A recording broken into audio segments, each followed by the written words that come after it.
সুপ্রিয় বন্ধুরা, আজ আপনাদের নিয়ে যাব অন্য এক রাজ্যে।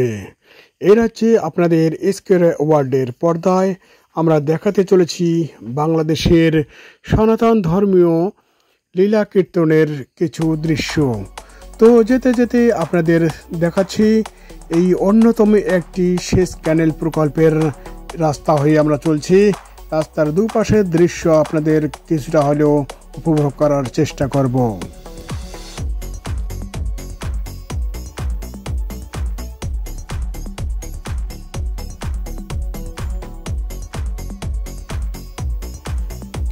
আকাশে মেঘের ঘন ঘটা, আর এদিকে আমরা চলছি ধীরে ধীরে সেই সামনের দিকে, যে স্থান আমাদের কাছ থেকে রয়েছে বেশ কিছুটা দূরে।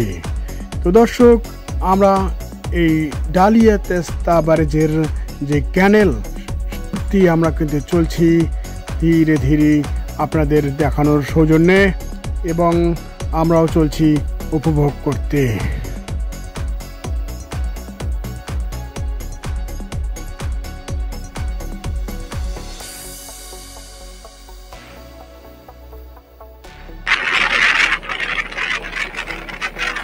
বন্ধুরা, আজকে আমাদের আরেকটি যাত্রা আছে, কৈলাস বাবু সহ যাচ্ছি। কেমন আছেন আপনারা?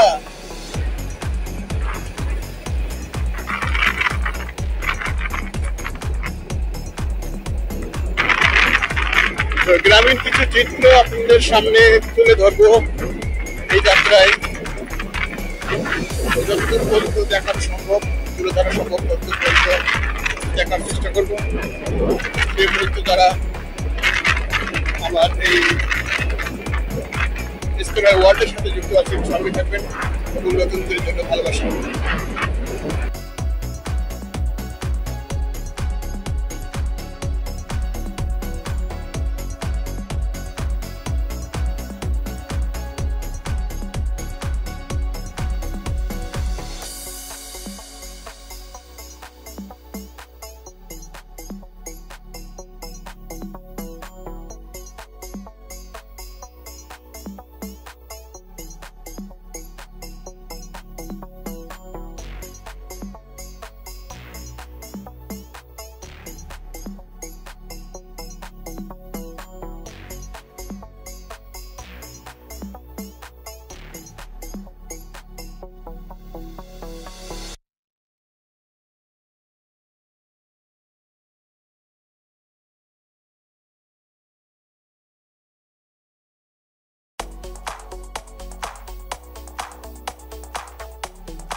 বন্ধুরা, অবশেষে চলতে চলতে আমরা পৌঁছে গেলাম সেই কাঙ্ক্ষিত স্থানে, যার প্রত্যাশা আমরা করেছিলাম পৌঁছানোর জন্য। তো চলুন দর্শক, আপনাদের সঙ্গে উপভোগ করি আজকের এই সনাতন ধর্মের অনুষ্ঠানটি, এবং আপনাদের দেখানোর চেষ্টা করি স্কয়ার ওয়ার্ল্ডের আসলে এই দৃশ্যগুলি কেমন আপনারা দেখছেন সেই দৃশ্যটি। চলুন দর্শক, আর দেরি নয়, উপভোগ করি আজকের অনুষ্ঠান।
প্রিয় বন্ধুরা, আমরা আজকে এসেছিলাম বাংলাদেশে আমাদের সনাতন ধর্মীয় কিছু নাম সংকীর্তন শোনার জন্য। আজকের যে কীর্তনখানা হচ্ছে এটা হচ্ছে অষ্টকালীন লীলা কীর্তন। সেই লীলা কীর্তন শ্রবণের জন্য আমরা এসেছিলাম। তো পথিমধ্যে কিছু দৃশ্য আপনাদের দেখেছি। তো এখন নাম শ্রবণ শেষে আমরা কিন্তু চলে যাচ্ছি।